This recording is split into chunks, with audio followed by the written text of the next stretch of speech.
In the noise of public debate, silence often becomes the loudest sound. When news of Nnamdi Kalu's arrest and trial spread, Nigeria's air buzzed with opinions. Politicians, analysts, students, traders, everyone had something to say. But one man, known for his calm intellect and careful choice of words, said nothing. Peter Obi's silence surprised many. At first, people thought it was temporary, that he was waiting for the right time to speak. But days became weeks, then months, and still he said nothing. Supporters were divided. Some called his quietness wisdom. Others said it was fear. The streets of Onitsha whispered, "Why won't he speak?" Obi had built his image on reason, on facts, on moderation.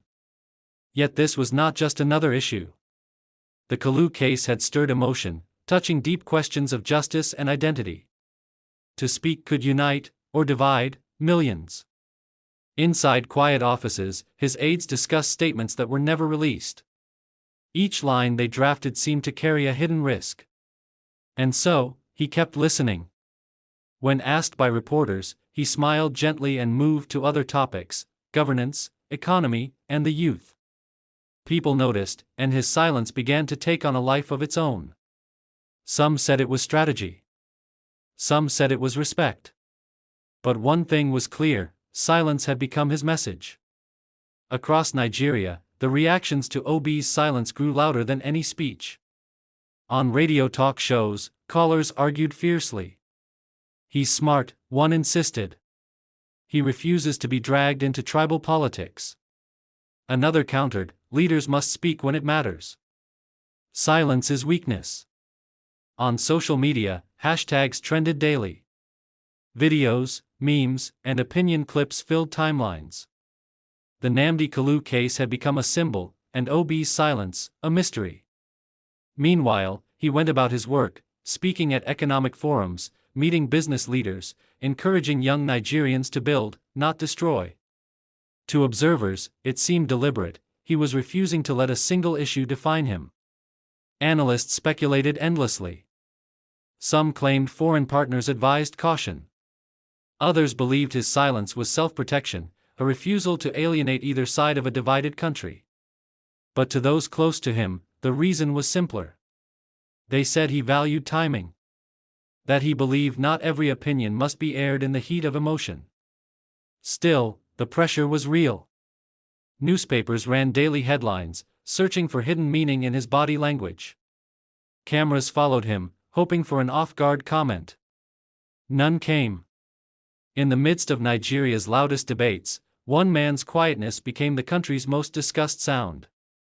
Every leader faces moments that test loyalty to home and loyalty to principle.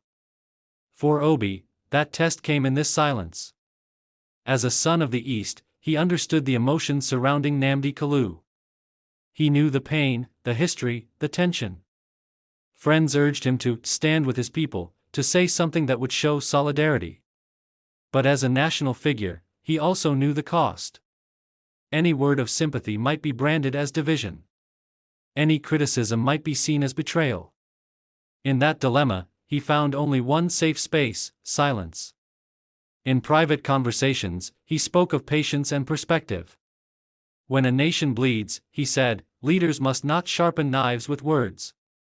His advisors were split. Some wanted him to release a short statement, others to keep quiet indefinitely. Obi listened to all and decided that the greater service to peace was restraint. Critics mocked him for indecision. Supporters praised his maturity. To him, both reactions were predictable. What mattered was not applause, but stability. He once remarked in a lecture, "Leadership is not about who shouts the loudest, but who thinks the deepest." That quote resurfaced, and suddenly, people began to interpret his silence as moral steadiness rather than avoidance. He wasn't afraid of speaking, he was afraid of inflaming wounds that words could not heal. Words can inspire, but they can also ignite. Peter Obi had spent a lifetime mastering the art of balance. When others lashed out, he paused.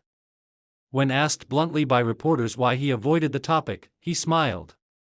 Because some matters need silence more than speeches, he said quietly. That single sentence traveled far.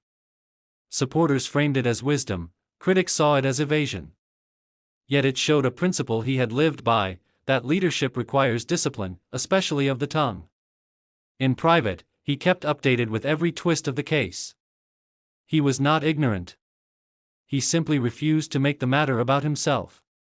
He wanted the nation to look beyond personalities and focus on justice, law, and peace. Late at night, he would read through messages from citizens, some pleading, others angry. "Say something, sir," they wrote. "We need your voice."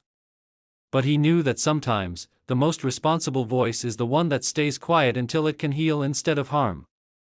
For him, the measure of a statesman was not how loudly he spoke, but how much pain his silence could prevent. As time passed, people began to suspect that Obi's silence was more than emotion, it was strategy. In politics, every statement becomes ammunition. By refusing to engage, he had denied both sides their target. He remained focused on broader themes: good governance, accountability, and national unity. Insiders later admitted that many drafts of public statements were written and scrapped. He wanted no ambiguity, no misinterpretation, no fuel for conflict. A senior aide recalled, he said, "Our country needs healing, not headlines." Gradually, critics softened.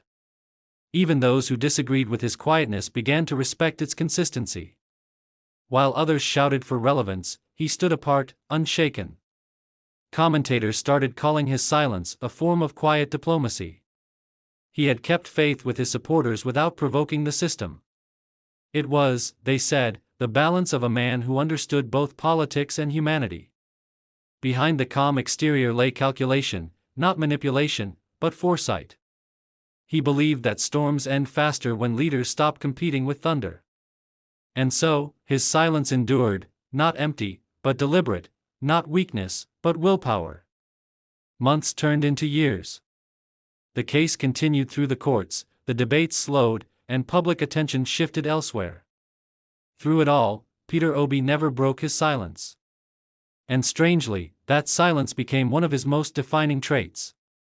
Historians later described it as the restraint of a leader who understood time. Because in politics, time often answers what speeches cannot. His quietness taught many lessons: that wisdom sometimes hides behind patience, that empathy does not always wear the mask of noise, and that leadership is not only what is said in crisis, but what is chosen not to be said. In a society where outrage often wins attention, Obi reminded the nation that calm can also be powerful. This story explores Peter Obi's quiet refusal to comment on the Nnamdi Kalu case, a silence that became louder than words. As the nation debated fiercely, Obi's restraint puzzled many and divided opinions. Supporters saw wisdom, critics saw fear. Yet behind the calm exterior lay deep calculation and empathy. He understood that a single statement could unite or divide, heal or inflame. Rather than join the noise, he chose patience, believing that leadership demands timing and discipline. Through his silence, he taught that strength isn't always in speaking, but in knowing when to stay silent. In a world addicted to outrage, Obi's restraint became a form of quiet leadership, one that valued peace over popularity. History may forget the arguments, but it will remember the man who proved that even silence can have a powerful voice.